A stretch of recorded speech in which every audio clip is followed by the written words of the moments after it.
पिस्तौल से प्यार गे। बाली उम्र में मर्डर करके बन गलियो रंगबाज गे।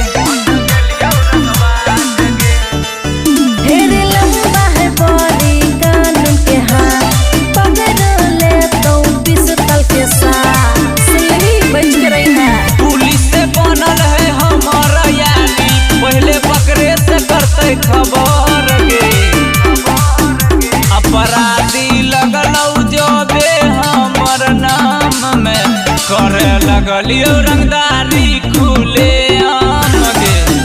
अपराधी लगलौ जो बे हमर नाम में करे लगलियो रंगदारी खुले आम गे।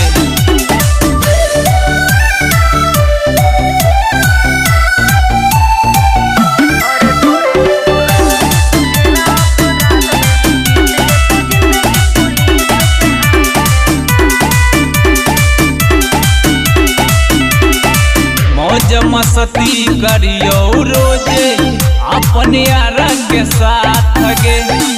हरदम पिस्टल रखियो डारे करके छेड़ा लो